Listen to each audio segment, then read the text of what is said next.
Bonjour, bienvenue sur cet épisode, le célibat et le courage. Je pense que c'est très important de préciser qu'on était vraiment très fatigués quand on a enregistré cet épisode.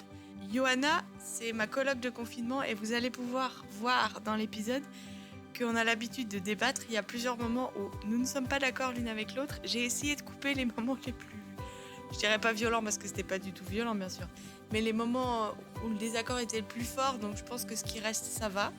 Mais j'ai trouvé que réécouter cet épisode pour l'éditer 3 mois après l'avoir enregistré, en fait c'était hyper intéressant parce que je me rends compte que j'ai encore cheminé sur le courage et le célibat depuis l'enregistrement de cet épisode. Et puis surtout, Johanna, elle a signé, elle a les clés de son appartement et là elle est en plein dans la phase travaux. Donc je suis sûre que si elle pouvait parler aujourd'hui du courage, elle aurait encore d'autres choses à dire.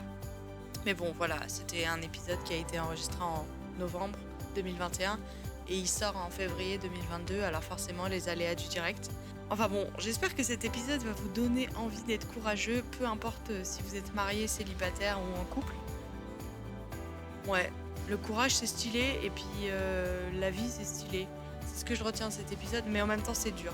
Je vous souhaite une bonne écoute.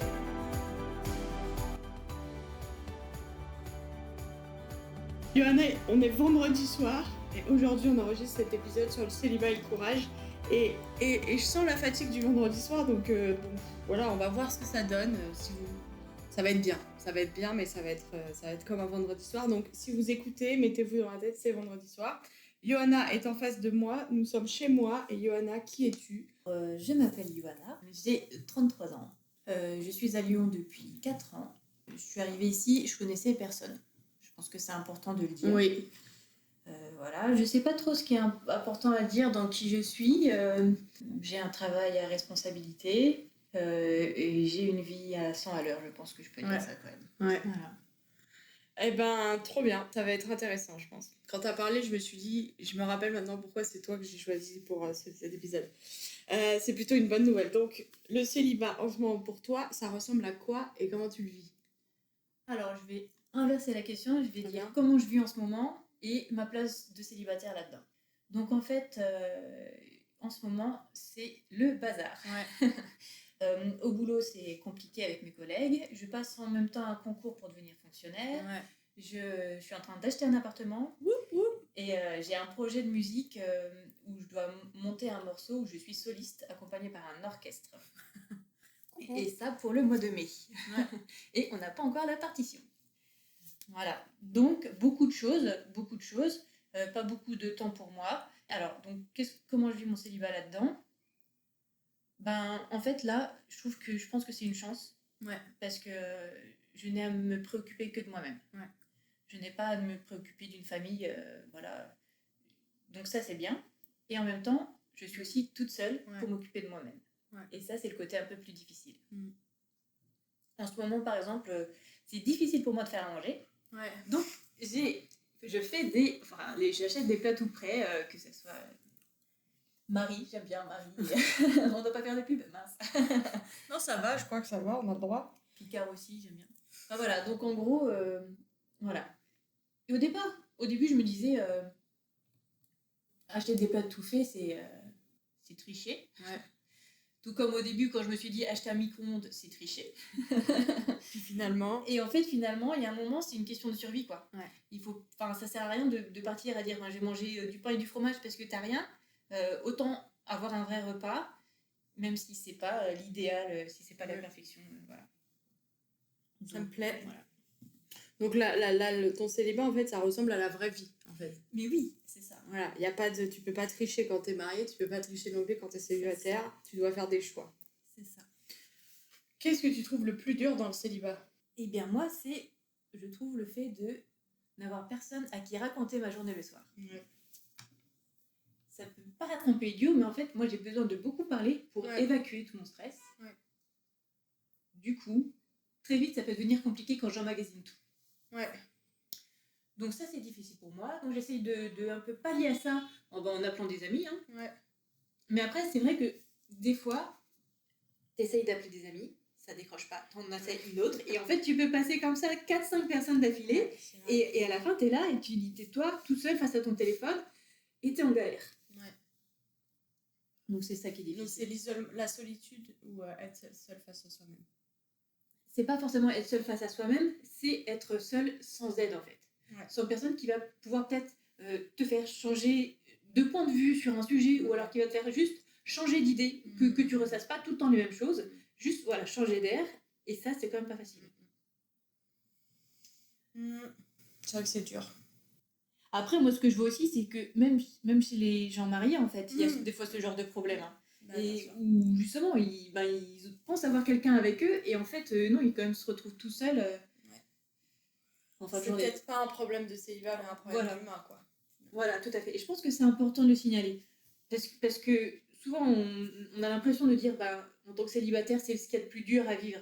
Mais en fait, je pense que les gens mariés peuvent se dire la même chose. Tout à fait. Et que voilà. Et je pense que c'est important de remettre ça. Mais c'est très bien, ça fait une très bonne transition. Qu'est-ce que tu aimerais dire aux gens qui sont mariés dans ta vie ? J'aimerais leur dire que qu'ils peuvent m'inviter chez eux, qu'il n'y a pas de problème, que je veux bien voir leurs photos de mariage, ça ne pose pas de problème, ou genre leurs photos de leur bébé, etc. Ouais. Voilà, moi tant que je vois du monde, que je crée du lien avec des gens, juste que, voilà, que j'ai d'autres êtres humains autour de moi, je pense que c'est tout ce qui est nécessaire. C'est beau. Je suis d'accord avec toi, c'est vrai. Moi, j'aime les bébés des autres et j'aime les familles des autres. Et même si des fois ça me renvoie à mais moi, est-ce que j'aurai une famille un jour à moi ? Et ben en fait, je préfère me poser cette question que de ne pas avoir l'opportunité de me la poser parce qu'on ne m'invite pas dans les familles des autres. Et voilà, j'aime porter les bébés et jouer avec les enfants et avoir des conversations avec les adultes aussi. J'aime ça. Et oui, c'est vrai, c'est une belle chose à dire aux gens mariés. Qu'on est dispo. On veut pas faire du babysitter, on veut pas être réduit au stade de babysitter, mais on est dispo pour être dans vos vies. Donc on a dit que des fois les célibats c'est difficile, et ce que tu as dit c'est que ce qui était difficile pour toi en ce moment, c'était le pas avoir de vis-à-vis peut-être. Un vis-à-vis plus proche que juste tes amis qui n'ont pas le même rythme de vie que toi. Et puis également, en fait, ce qui est aussi difficile, c'est en fait d'être toute seule à gérer toutes les responsabilités de la vie. Enfin, moi, je me dis, quand tu es mariée, tu partages les tâches. À peu près. Même si c'est pas forcément équilibré, t'es pas 100% à faire les courses, à manger, aller emmener la voiture au garage, percer un mur pour mettre un cadre, rechercher les banques pour un achat, faire les visites, prendre des décisions toute seule. Enfin, c'est vrai. En fait, c'est ça. C'est que là, moi, j'ai 100% des responsabilités à moi toute seule. Et je me dis que quand même, avoir quelqu'un d'autre qui porte les décisions avec moi, ça aurait pu être sympa. Mais c'est pas ça. Ça divise un peu la charge mentale quand même. Oui, c'est vrai. Tout à fait. Donc comment est-ce que dans ces moments où c'est dur et tu portes le poids toute seule de ta vie, ça fait hyper intense de dire ça, comment est-ce que tu surmontes ces moments-là difficiles ? J'essaye de trouver des gens autour de moi pour m'aider. Là, clairement, par exemple, pour rechercher un appart, moi, je me suis pas prise la tête à essayer de visiter les trucs de particulier à particulier. Je suis passée par une agence. Comme ça, ils m'aident pour tout ce qui est la structure administrativement, ce qu'il faut faire. Pareil, pour les banques, je passe par un courtier. Pour tes plats préparés. Pour les plats préparés. Pour la nourriture à préparer, plats préparés. C'est ça. Donc voilà, en fait. Je suis quelqu'un qui a toujours voulu se débrouiller par moi-même, en fait. C'était un peu ma fierté de dire, je suis toute seule, mais je peux me débrouiller. J'en suis capable et je vais y arriver. Au final, peut-être que oui, je peux y arriver, mais c'est quand même vachement mieux quand on est aidé. C'est clair. Donc voilà, donc c'est quelque chose que j'apprends à mettre en place, solliciter de l'aide. Ça fait mal, hein. Ça, c'est vrai. J'ai mal, parce que j'ai du mal à demander de l'aide. Mais c'est vrai, c'est important. Mais je pense que si jamais on doit parler de courage, c'est là en fait. Je veux dire, je sais pas, on n'y est pas encore, mais en fait c'est ça. C'est un peu sortir de sa zone de confort. Le courage, c'est sortir de sa zone de confort. Donc là, moi je parle en tant que célibataire, mais ça peut être la même chose pour les gens mariés en fait. Si tu es ailleurs, le courage, mais c'est toujours la même étape de faire quelque chose qu'on n'a pas envie ou qu'on a peur de faire. Donc moi, demander de l'aide, c'est pas quelque chose de naturel, c'est quelque chose qui me demande de l'effort au départ pour faire le premier pas, mais après ça aide. Et du coup, c'est pour ça. C'est une bonne définition du courage. En fait, ce que je reformule, tu dépasses les moments où le célibat est difficile en trouvant des méthodes pour pallier à ces moments et en assumant le fait qu'en fait, t'es pas une surfemme et que tu peux... c'est ok de demander de l'aide et puis de faire des trucs sans le faire toute seule. C'est ça. Tu rabaisses la pression, quoi. C'est ça. Mais ça, c'est ouf, ça. Mais ça marche pas à tous les coups, hein. Bien sûr. Non, mais moi, je me souviens de l'histoire du pot de cornichon. Ah oui. Je sais pas si j'ai déjà raconté. Si, tu me l'as raconté, mais c'est très révélateur. Donc voilà, c'était un soir chez moi, je veux manger des cornichons. Donc t'habites pas en coloc, c'est important de le Non, préciser. je n'habite pas en coloc. Non. Ouais. Et du coup, je me retrouve face à ce pot neuf de cornichons que j'essaye d'ouvrir et je n'y arrive pas. Ouais. J'essaye toutes les techniques, hein, taper en dessous, taper dessus avec un couteau, machin. Il n'y a rien qui marche. Et je suis en train de vraiment me faire mal à la main parce que je suis là et j'y vais de toutes mes forces. Et à un moment, je me dis, mais j'y arrive pas. C'est insupportable.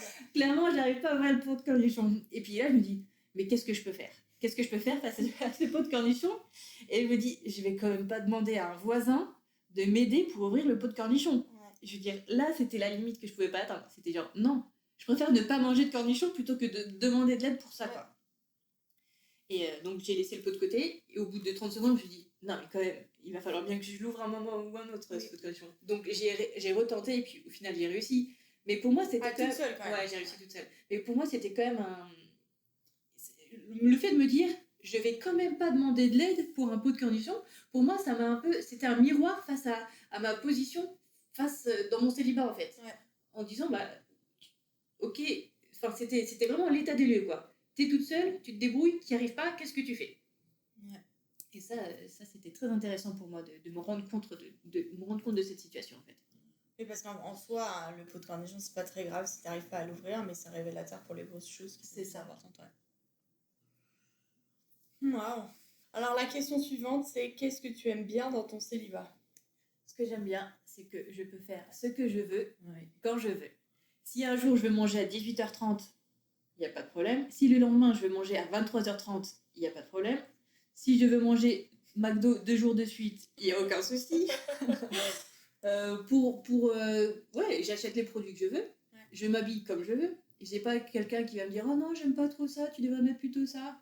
Non, non, je suis en complète autonomie. Si j'ai envie de passer toute une journée assise dans mon canapé à regarder la télé en chaussettes en buvant du chocolat chaud, il n'y a pas de problème. En fait, il n'y a personne qui t'empêche de faire des très mauvais choix ou des très bons choix. Mais oui, tout à fait. Et donc, ouais, ça je trouve ça sympa. Et le fait de dire, bon, bah, qu'est-ce que tu as envie de faire? Allez, on y va, quoi. Et dire, ah, tiens, j'ai envie d'aller au cinéma. Il est quelle heure? Bon, tant pis, on s'en fout de l'heure, on y va, puis voilà. Et voilà, le fait de pouvoir faire un peu ce que je veux quand je veux, ça, c'est vraiment pas mal. Et puis aussi, ce qui est bien, c'est que je suis disponible. Bah, genre, ma sœur m'appelle, je décroche, quoi. Voilà, enfin, c'est rare le moment où je peux pas décrocher, quoi. Ouais. Et voilà, et puis je peux rendre service. Bon, en ce moment, avec mon emploi du temps, c'est un peu galère, mais voilà, c'est ça, je peux rendre service, je suis plus disponible un peu pour les autres, je peux les aider, je peux aider à des déménagements, je suis toujours disponible pour aller prendre un verre, pas de problème. Ouais. Donc voilà, c'est ça aussi qui est intéressant. Ouais. En fait, tes yeux, ils pétillaient quand tu disais ça, et vous pouvez pas le voir, mais moi je l'ai vu et je trouvais ça fun. Donc c'est beau, habiter le célibat, c'est beau. De quelle manière ton célibat est-il fructueux ou fécond? Je pense qu'on peut dire justement dans le fait que je suis disponible pour les autres, que je peux les aider, etc. Ça, je pense que ça, c'est quelque chose qui... Bah, voilà, c'est stylé. Voilà. Après aussi, je pense que je suis aussi, on va dire, disponible émotionnellement, dans le sens où je suis beaucoup plus ouverte aux autres que peut-être quelqu'un qui a une famille et qui du coup va être vraiment centré sur sa famille. Ouais. Moi, je suis ouverte forcément sur les autres, sur le bien-être des autres. Oui, tu as un peu plus de capacité émotionnelle ou relationnelle, sociale. C'est ça. Ouais. Même si c'est quand même limité parce qu'il n'y a personne qui déverse en nous socialement comme un mari ou une femme peut déverser dans son conjoint. Mais oui, ça c'est vrai que c'est très fructueux, cette disponibilité. Et puis aussi, je fais quand même pas mal de choses que je pourrais pas faire si j'avais une famille, quoi. Genre là, faire les cours bibliques, plus les cours de musique, plus avoir des longues journées, plus... Ouais. Enfin, non, en fait, ça marcherait pas. Je me suis fait cette réalisation cette semaine, que en fait toutes mes soirées de semaine, donc du lundi au vendredi soir, sont prises pour les 6 prochaines semaines, ou 5 peut-être, sauf 3 soirs. Et en fait, ouais, je suis là en mode, si j'avais une famille, ce serait pas possible en fait. C'est ça. Déjà que j'arrive pas à faire à manger pour moi, alors bon. Après, probablement, j'aurais pas fait ces chez si j'avais une famille. Mais voilà, ça me fait beaucoup rire mon emploi du temps en ce moment. Ouais, je trouve ça cocasse. Donc, on va passer au courage maintenant. Et tu m'as dit que le courage, ça voulait rien dire. Du coup, est-ce que tu es satisfait avec cette définition de sortir de sa zone de confort? Ou tu voudrais rajouter quelque chose au niveau de la définition du courage pour toi? Non, je pense que en fait, vraiment, sortir de sa zone de confort, c'est bien. Ouais. Je pense que c'est bien. Du coup, ce qui est important de préciser, c'est que là, on va parler du courage et on est Johanna et Sophie autour de la table, mais que les trucs que nous, on trouve courageux, en fait, il y en a qui trouvent ça normal et banal. Mais tout à fait. Genre, pour moi, demander de l'aide, c'est ça qui fait preuve de courage. Pour d'autres personnes, ça va être au contraire de se débrouiller tout seul, en fait. Ouais. Voilà. Après, moi, je sais que... Ouais, pour proposer mon aide à quelqu'un, déjà, ça va me demander du courage. Ouais. Pour dire, est-ce que tu as besoin d'aide, est-ce que je peux t'aider, déjà, moi, ça, c'est du courage. Ouais. Donc, c'est vrai que ça dépend vraiment de chacun, quoi. Ouais. Donc, on va essayer de faire des généralités, on va aussi parler de nous et de notre courage à nous. Donc, première question, être courageuse en tant que célibataire en 2021, ça ressemble à quoi pour toi? Ça ressemble à acheter un appartement toute seule. Ouais, parce qu'en fait, mine de rien, acheter un appartement toute seule, ça veut dire quoi? Ça veut dire que il y a quand même un deuil de cette idée de faire un projet de famille. Ouais. Et il y a cette notion de être responsable de soi et de se préparer un avenir pour soi. Et je pense que du coup, ça c'est... Enfin, c'est très courageux. Ouais. Je pense que c'est courageux et je pense que ça montre bien ce qu'on est censé, enfin pas qu'on est censé, mais ce qu'on peut faire en tant que célibataire. C'est pas être bloqué sur un idéal de vie ou un rêve que tu avais d'acheter avec quelqu'un et du coup de t'empêcher toi d'acheter et de vivre cette expérience-là et de vivre les bénéfices de l'achat, d'être propriétaire. Mais c'est vrai qu'être courageuse, c'est faire son deuil aussi. Ouais. Et en fait, ce que je trouve ouf quand même, c'est que quand je t'ai demandé de faire cet épisode, ça faisait 1 an et demi que tu cherchais un appart. Ouais. Et que tu te demandais s'il fallait que tu continues de chercher ou si les portes elles se fermaient parce qu'il fallait pas que tu sois propriétaire toute seule. Et entre-temps, où je t'ai challengée pour faire cet épisode, on a écrit les questions ensemble, et ben t'as signé. Oui. Et moi je trouve ça... Enfin, parce qu'il y a le courage de chercher, il y a le courage de dire je suis prête à renoncer à mon rêve, et puis après il y a le courage toute pratique de faire cette signature toute seule en disant waouh, les travaux tout seul et tout ça, et s'engager financièrement toute seule. Et s'engager, se coincer un petit peu dans un appartement. Mais c'est vrai que ça, c'est une question que je m'étais posée à un moment quand j'étais en train de rechercher et que je trouvais pas. Je me dis, mais est-ce que c'est pas de l'auto-sabotage? Est-ce que, en gros, il n'y a aucun appartement que je trouve qui est à mon goût? Parce qu'en fait, je sais que derrière, j'arriverai pas à assumer toute seule toutes les recherches, toutes les démarches administratives et tout un déménagement et tout ça toute seule. Ouais. Et puis, au final, non, voilà. J'y suis, donc... Et c'est vrai que peut-être que ces 1 an et demi t'ont permis aussi de travailler sur des choses qui, là, te permettent d'être moins flippée dans le fait de pratiquement vivre ça, quoi. Et de te faire plus de réseaux d'amis et tout ça, et de réfléchir à des trucs, de revoir des priorités et tout, qui font que c'est stressant, mais peut-être un peu moins que si t'avais signé il y a 1 an et demi. C'est vrai qu'aujourd'hui, je me sens déjà plus entourée qu'il y a 1 an et demi. Ouais. Tout à fait. Ouais. Bon, bref, ça n'a rien à voir avec le courage, ça c'est une question de timing et de si on croit en Dieu, on croit que lui sait ce qu'il fait avec notre temps, quoi. Oui, mais ça veut dire aussi que bien entouré par des amis, etc., et ben, on peut faire preuve de plus de courage parce qu'on sait qu'on n'est pas tout seul et qu'on va pas forcément tomber et qu'il y en a d'autres qui vont prendre soin de nous. Ça change un peu la donne aussi. Le courage de faire confiance aux autres. Ouais. Ça c'est peut-être pas courageux pour tout le monde, mais pour nous c'est courageux. Comment, en fait, je voulais faire un épisode, moi, sur le courage, parce que c'était mon mot de 2021, mais je crois qu'après cet épisode, il y aura plus besoin de le faire, parce que, bref, on parle du courage, quoi. Comment est-ce que tu es courageuse en ce moment, en plus d'acheter un appartement? En plus C'est exactement la même question que la question d'avant, mais je sais pas, t'as peut-être d'autres choses à dire. Un petit peu déjà, à part, déjà, je trouve qu'acheter un appart, c'est déjà bien, hein. Enfin, je veux dire, pour moi, c'est déjà énorme, hein. Pour moi, c'est déjà le top niveau, quoi. Ouais. C'est prendre des risques. Ouais. Pour moi, c'est prendre des risques et c'est ne pas hésiter à vivre, en fait. C'est-à-dire pas être juste dans l'attente de l'attente de ce qui va se passer, de rencontrer quelqu'un ou de se dire je vais pas faire ça parce que ça se trouve je vais partir l'année prochaine. C'est vraiment de prendre des risques et de dire je vais pas attendre pour vivre, je vais vivre pleinement maintenant. Je ne peux pas m'empêcher de citer ce grand poète Vianney qui a d'ailleurs écrit une chanson qui s'appelle N'attendons pas de vivre. Et il n'a pas écrit ça en tant que célibataire, mais c'est vrai. Je suis d'accord avec toi. Et en même temps, il y a des trucs moi, il y a des trucs que je fais aujourd'hui où je m'étais toujours dit que je les ferais jamais toute seule. Et je pense que j'étais pas prête à les faire avant. C'est pas parce que j'étais toute seule, c'était parce que j'étais pas prête. Peut-être que j'aurais été prête avant avec quelqu'un, mais là, je fais des trucs aujourd'hui toute seule que, ouais. Et du coup, c'est aussi pas se mettre la pression en disant mais je devrais pouvoir faire ça, c'est que j'ai un problème si j'arrive pas à faire ça même si je suis toute seule. C'est aussi accueillir le fait qu'on est un peu fragile et qu'on est un peu faible et que on n'a pas tout compris et que je dirais le courage aussi de pas comparer notre vie à celle des autres. Oui, et c'est en fait ce que tu dis, ça me fait aussi penser à quelque chose où en tant que célibataire, des fois on a envie de se conformer à l'image que les gens attendent de nous. Dans le sens où, moi, il y a quelques années, je voyageais beaucoup. Ouais.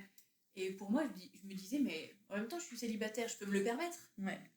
Et au fur et à mesure, je me suis rendu compte que je me disais ça parce qu'en fait, c'est ce que les autres se disaient, et également ce que je pensais que les autres se disent, même s'ils ne se le disaient pas forcément. Et à un moment, prendre conscience de ça, ça m'a permis de dire, mais en fait, non, tu fais juste ce que tu veux, quoi. Ouais. Et si tu as envie de voyager, tu voyages. Et si tu as envie de rester chez toi toute l'année, alors que tu es célibataire, tu as le droit aussi, quoi. Ouais. Et c'est vrai qu'il y a une espèce de pression de genre, t'es célibataire, vas-y. Mais en fait, ça, c'est parce que si souvent, il y en a, ils veulent vivre à travers ta vie, en fait. Genre, ils sont coincés avec une famille, ils peuvent pas partir parce que c'est tout de suite trop cher, parce qu'ils doivent forcément partir pendant les vacances scolaires, et qu'il y a énormément de monde, et voilà. Et du coup, ils disent, non, mais toi, t'es célibataire, vas-y, voyage. Mais c'est aussi parce que eux, ils ont cette envie-là et ils peuvent pas le faire. Oui, comme parfois, nous, en tant que célibataires, on peut se projeter dans la vie de famille en disant à nos potes, pourquoi tu te plains, il te saoule ton mari ou tes enfants, c'est ça. Mais profite, quoi. Et qu'on n'accueille pas du tout le fait que ils ont leur vie, ils ont leurs problèmes et qu'on ne peut pas vivre à travers eux, quoi. C'est ça, tu dis quoi? Tu te plains de tes enfants? Mais il y a 2 secondes... Je rêverais d'avoir des enfants, moi. Non, oui. Mais je pense qu'il y a cette idée de compenser son célibat. Moi, j'aurais des choses à dire.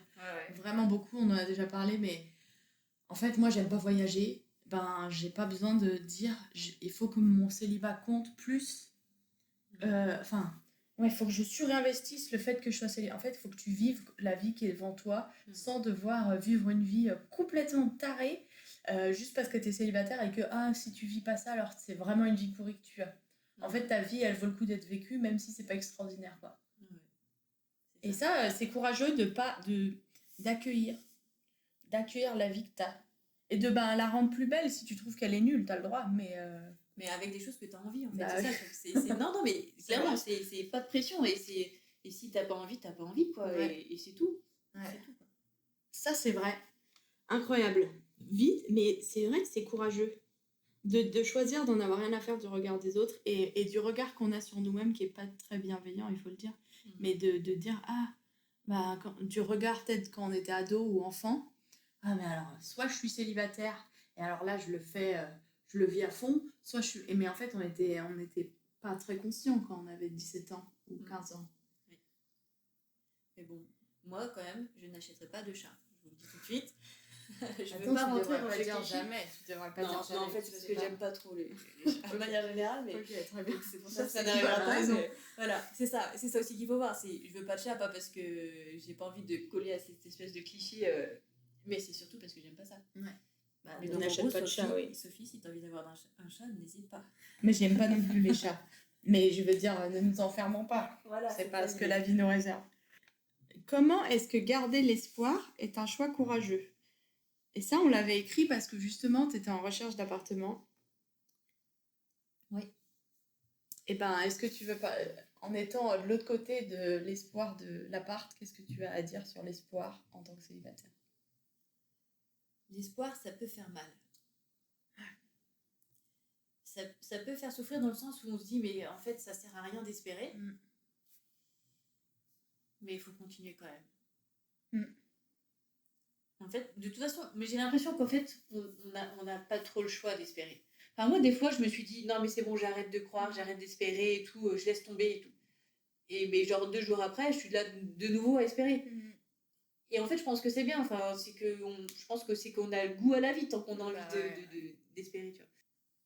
Je pense qu'il faut s'accrocher et puis se dire que là, c'est peut-être dur, mais que quelques temps après, quelques semaines, quelques mois, ça peut aller mieux après. Ouais. Et ça, c'est vrai pour tout le monde.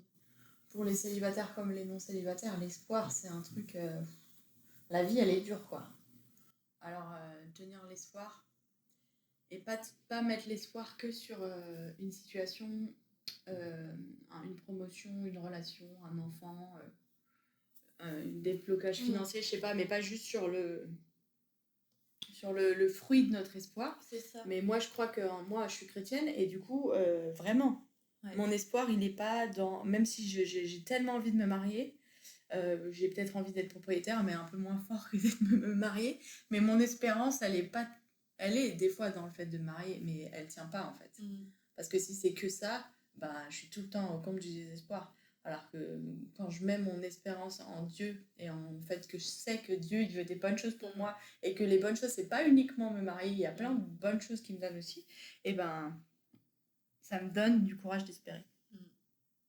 Et je pense qu'il faut éviter de faire une fixation sur un sujet en particulier. Ouais, non, mais c'est facile à dire. Non, mais moi je sais que voilà, quand je galérais à trouver un appart, à un moment je me suis dit, bon, moi c'était aussi pour pouvoir investir mon argent en fait. Oui.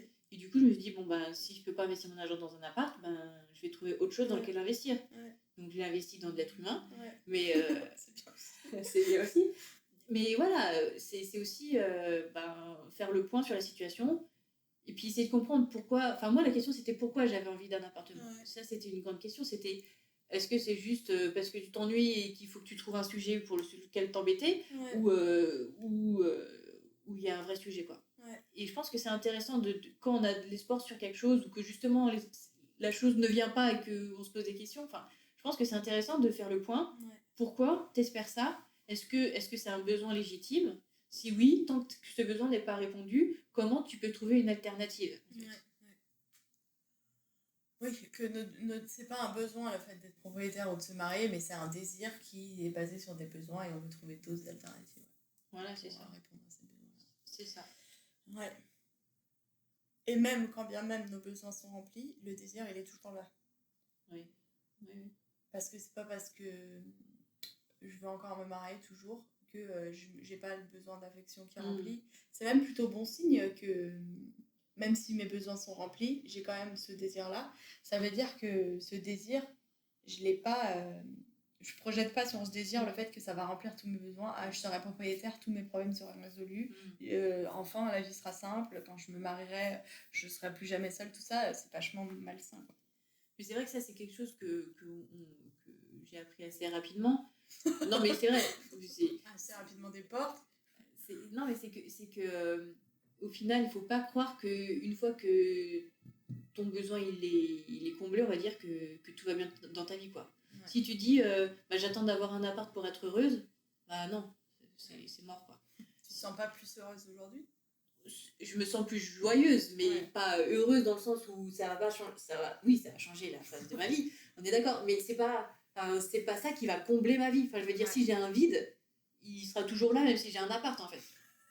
Surtout t'auras plus de meubles, enfin je veux dire, pardon. Ouais, c'est vrai.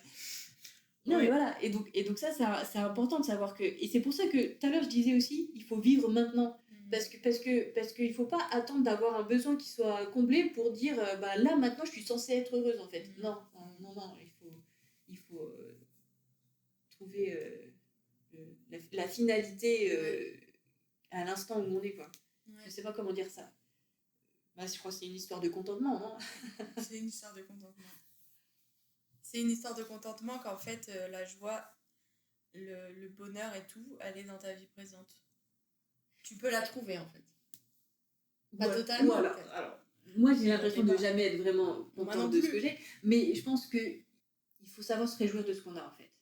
Même si on trouve que c'est pas suffisant, même si, voilà, en gros, si je suis là et je me dis, franchement, il me manque quelque chose là. C'est peut-être un appart, c'est peut-être autre chose, mais il me manque quelque chose. Bah, même si je ressens ça, il faut que je puisse dire, mais je suis contente parce que j'ai ça et ça dans ma vie, parce que j'ai ces personnes-là qui m'entourent, parce que voilà. Et même si ça efface pas le sentiment de il manque quelque chose, bah, au moins c'est se focaliser sur ce que j'ai, être reconnaissante pour ce que j'ai déjà. Et ça, je pense que c'est un pas vers grandir, quoi. Ouais. Je suis tout à fait d'accord avec toi. Et c'est très difficile à faire en pratique. Mais en même temps, c'est ça la vie. Enfin, je veux dire, la vie, elle est là. Elle n'est pas dans se focaliser sur les choses qu'on n'a pas.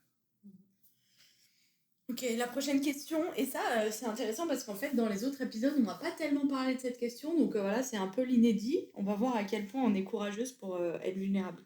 Donc la question est, et je suis désolée pour la formulation, ça fait très désuet, mais j'ai pas trouvé mieux.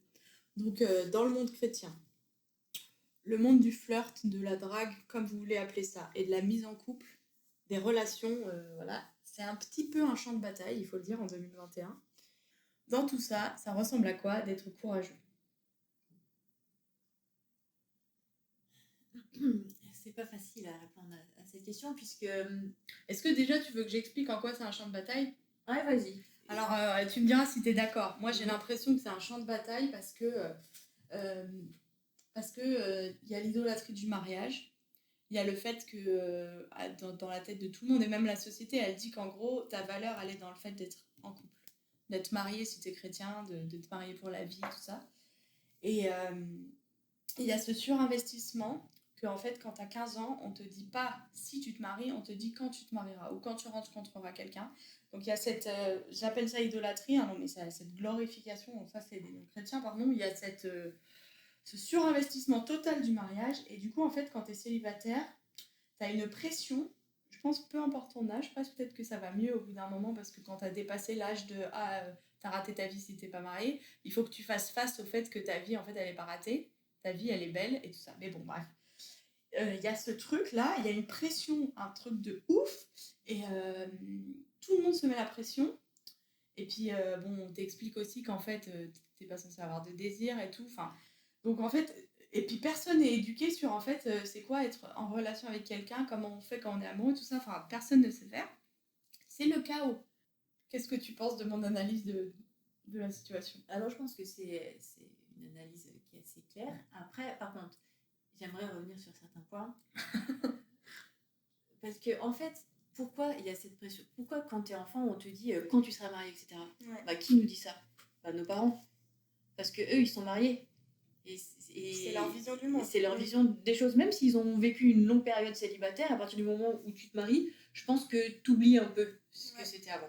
Et aussi parce que les statistiques montrent quand même qu'il y a plus de gens en couple que de célibataires tout au long de leur vie. Bah, un couple, ça fait déjà 2 d'un coup, alors. Oui, voilà, c'est ça. Je m'y connais pas assez en statistiques pour savoir l'intérêt mathématique de ce que tu viens de dire. Mais moi non plus. Mais non, mais je suis d'accord. Mais en même temps aussi, enfin, moi, quand je réfléchis à mon enfance, j'avais beaucoup plus de personnes autour de moi qui étaient en couple que de personnes célibataires. Oui. Parce que oui, statistiquement, ça marche. Voilà, et au final, les personnes en plus célibataires, leur vie, elles me faisaient pas rêver non plus. Enfin, mais non, mais c'est pas que parce que c'était leur vie, mais c'est aussi parce qu'on projette des choses sur les célibataires. Oui, bien sûr. Mais moi, ce que je veux dire, c'est que si jamais il y avait beaucoup plus, si mes parents avaient plus d'amis célibataires que je côtoyais au quotidien et que juste je vois qu'ils sont cool, bah, ça changerait peut-être ma vision du célibat, quoi. Ça normatise à fond, quoi. Bah, c'est ça. Et en fait, c'est difficile.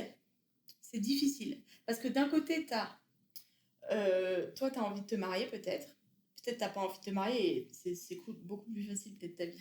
Mais quand t'as envie de te marier et que t'as pas envie d'être en mode Hunger Games et en mode je vais me marier à n'importe quel prix et je vais avoir l'air d'être quelqu'un qui est affamé, Je veux être content de ce que j'aime, mais en même temps, j'ai envie. Donc, je veux pas me jeter à tous les hommes qui passent, aussi bien soient-ils ou aussi autant de problèmes que moi ont-ils. J'ai pas envie de faire ça parce que j'ai envie de me respecter et de respecter l'autre.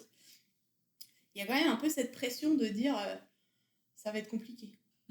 Voilà. D'un autre côté, t'as l'église qui te dit que t'as un petit problème si t'es pas marié. Tu dois avoir un petit problème si t'es pas marié. On sait pas trop pourquoi t'es pas marié. Mais pourquoi cette personne n'est pas mariée? Je comprends pas, elle est si bien. Bah, nous non plus, on comprend pas. Voilà. Et donc, il y a ça. Et la question, ça ressemble à quoi d'être courageux dans cette zone de guerre? Le courage, c'est juste s'accrocher à cette idée que ma responsabilité, c'est juste être fidèle à Dieu dans mon célibat. Donc au final, qu'est-ce que ça veut dire? Ça veut dire faire confiance à Dieu, et ça veut dire ne pas arrêter d'être en colère contre Dieu parce que je suis toujours pas casée. Mais c'est voilà, c'est accepter de dire ta volonté, et quoi qu'il arrive, je veux t'être fidèle et je veux suivre ta parole. Je pense que c'est ça. Et du coup, à partir de là, c'est aussi s'enlever une pression en mode ça arrive, ça arrivera pas, c'est pas grave. Moi, mon objectif, c'est d'être fidèle. Du coup, l'objectif, c'est plus de se marier, l'objectif, c'est d'être fidèle, quoi qu'il arrive. Ça change un peu la perspective. Et du coup, ça change aussi le rapport aux autres. Parce que du coup, dès que je vais voir un homme, ça va pas être genre ça se trouve, c'est lui, l'homme de ma vie. Mais ça va être juste c'est un frère en Christ, voilà. Et la question, c'est qui il est, apprendre à le connaître, être ami, et voilà. Et puis après, c'est laisser Dieu faire son œuvre, quoi. Et puis... Oui, bon, alors là, tu parles en termes extrêmement chrétiens, j'ai envie de te dire. Si Moi, je veux quand même discuter du fait que ça ressemble à quoi d'être courageux, donc de pas objectifier les hommes qui sont dans les églises ou les hommes qui t'intéressent, mais aussi tenter des trucs, tu vois. Ouais. Parce que là, toi, tu parles un petit peu comme si c'est un truc qui tombe tout cuit dans ton assiette. Non, c'est faux. Le mariage. Oui, je comprends ce que tu dis. Donc, non, c'est dans le sens de pas se mettre de pression et pas forcer le truc, en fait. Pas être un gros relou, en fait. C'est juste ça. Mais par contre, c'est rester disponible, en fait. Dans le sens où, essayer de tisser une relation avec les personnes, mais en n'ayant peut-être que l'objectif au début, d'être amis. Et puis après, toi, tu peux regarder tes propres sentiments. Tu peux essayer de regarder les sentiments de l'autre, mais c'est parfois galère. On est d'accord que ça reste compliqué, les relations hommes-femmes, on va pas se mentir. Mais c'est juste enlever la pression. S'il faut que tu tentes un truc, tente. Pas de harcèlement quand même. Oui, tente dans le respect de l'autre. Voilà, c'est ça. Tente dans le respect de l'autre avec bienveillance. Et du coup, parce que souvent, et ça c'est un problème, quand les jeunes ils veulent un peu flirter, là, en fait, direct, ils se disent je vais finir avec elle, ça va être ma femme, ça va être mon mari et tout. Et du coup, ils se mettent une pression de fou. Et ils attendent des plombes avant d'aller voir la personne. Et à la fin, la personne leur dit non, mais en fait, je suis pas intéressée. Alors que si du départ, tu dis on va prendre un café, juste pour dire je te connais pas, on va essayer d'apprendre à se connaître, déjà, ça peut, ça enlève la pression. Et puis, ça permet de voir tout de suite si ça match ou pas, si le courant passe. En fait, ça ressemble à quoi d'être courageux quand tu es célibataire, que tu veux te marier, mais que tu veux pas que le mariage, ce soit le but de ta vie? C'est lâcher prise sur ses rêves. En fait, c'est en gros remettre ses rêves à Dieu en arrêtant de se mettre la pression, en fait, c'est ça. Et c'est dur de se dire peut-être que je vais être célibataire toute ma vie. Mais c'est aussi envisager le fait que peut-être tu vas être célibataire toute ta vie. C'est pas grave. Et c'est pas grave. Et c'est pour ça que c'est important de vivre maintenant, en fait. Parce qu'en fait, être marié toute sa vie, ça va être aussi difficile, pas autant difficile, ça va être difficile sur d'autres points que d'être célibataire toute ta vie. C'est ça. Il y a des difficultés dans les deux. Des difficultés, on va dire, de force équivalentes, même si c'est pas aux mêmes endroits. Mais je pense que c'est galère pour tout le monde d'être fidèle, que ça soit dans le célibat ou que ça soit dans le mariage. C'est vrai. Moi, je dirais, je rajoute, je réponds à ma propre question, puisque le courage, c'est le thème de 2021 pour moi. Je dirais que être courageux en tant que célibataire quand je veux me marier, c'est aussi être vulnérable. Enfin, c'est accueillir ce désir-là. Et être vulnérable dans le fait que des fois, ce désir-là, il me rend fragile. Il me rend fragile vis-à-vis des familles dans ma vie, vis-à-vis quand je vais voir des amis qui se marient ou avoir des enfants et tout. Et ça va me rendre fragile à ces moments-là. Il faut que j'accueille cette vulnérabilité que à ce moment-là, il y a cette question, et moi? Est-ce que ça va m'arriver, moi? Est-ce que ce rêve que j'ai, est-ce que, voilà, comme tu dis, je suis prête à l'abandonner, mais en même temps, je l'ai toujours. Et c'est OK. Et si Dieu, il voulait pas que je l'ai, il me l'aurait enlevé, je pense. Donc, c'est accueillir cette vulnérabilité-là. Et moi, particulièrement, c'est mon truc, c'est d'oser partager cette vulnérabilité. Je la partage très bien avec mes amis filles. Avec les hommes, c'est un peu plus compliqué. Donc, c'est aussi pouvoir partager cette vulnérabilité-là et me protéger, moi, des situations qui peuvent me rendre trop fragile et trop presque en danger par rapport à ça, par rapport aux hommes, par rapport aux situations de famille et tout. Comme je pense, je peux pas imaginer ce que c'est un couple qui marche sur le chemin de l'infertilité, mais au moment où il y a des annonces de naissance et tout, il y a un besoin de se protéger. Et en fait, il n'y a pas de honte à avoir de ça. Et moi, je pense que j'ai souvent eu beaucoup honte de « Ah, mais pourquoi c'est centré sur moi à ce moment alors que ça doit être centré sur les autres ?» Et en fait, c'est OK d'avoir ce petit pincement au cœur en disant « et moi ?» Et c'est pas incompatible avec la joie de se réjouir pour les bonnes choses qui arrivent à nos amis. C'est pas incompatible, quoi. Et je crois vraiment, c'est peut-être mon mot pour 2022 finalement, la vulnérabilité, mais je crois vraiment qu'il y a une invitation à la vulnérabilité, comme en fait à la vulnérabilité quand on est marié et qu'on doit être vulnérable face à nos difficultés de couple ou à nos incapacités ou je sais pas quoi. Voilà. Et je pense que je rebondis sur ce que tu dis parce qu'il faut aussi qu'on fasse preuve de bienveillance envers soi-même. Ce que tu dis, ça m'a fait rappeler un moment comme ça où quelqu'un qui annonce qu'il va se marier. Et moi, je suis profondément heureuse pour cette personne. Et à la fois profondément triste. Et c'est possible d'avoir les deux en même temps. Et ça fait pas de nous une mauvaise amie, en fait. Ça fait de nous un vrai humain. C'est ça. Donc, en fait, ça ressemble à quoi d'être courageux au milieu d'un désir de mariage non assouvi quand on est célibataire? Ça ressemble à être disponible, lâcher l'affaire, et en même temps continuer d'espérer, et être lucide aussi sur les désirs, sur cette personne elle est cool, j'aimerais bien faire un bout de chemin avec cette personne. Si la personne elle veut pas, ça va. C'est triste, c'est dur, et c'est accueillir le fait que c'est pas hyper ouf quand la personne n'a pas envie de faire un bout de chemin avec toi alors que toi t'as envie. Qu'est-ce qui te donne du courage dans tout ça? Je peux répondre et comme ça tu peux rebondir. Moi, ce qui me donne du courage, c'est de savoir, ce qui me donne du courage notamment à être vulnérable dans ce que je disais, c'est de savoir que il y a de la croissance et il y a plus de joie, de bonheur et d'apaisement quand je fais les choses qui me font peur et que je sors de cette zone de confort que j'ai. En fait, là, je vais grandir. Toutes ces choses qui me permettront d'être plus heureuse, en fait. Et d'être plus présente aux autres et de mener une plus belle vie. Et en fait, cet appel n'attend pas, enfin voilà, bouge-toi. Genre, fais le pas que t'as peur de le faire. En fait, ce pas-là, il va m'aider. Je sais qu'il va m'aider à être plus épanouie. Et je voudrais dire que c'est le pas que moi je crois que Dieu me demande de faire, c'est pas le pas que la société me demande de faire. Et donc je me remets vraiment à Dieu, tu me demandes de faire quoi? Parce qu'en fait, je veux pas appliquer le courage que toi t'appliques, parce que c'est ton courage à toi, et moi je suis appelée à avoir un autre courage. Et du coup, me donner le courage, c'est d'avoir l'espérance que de l'autre côté de mon courage, il y a de la récompense.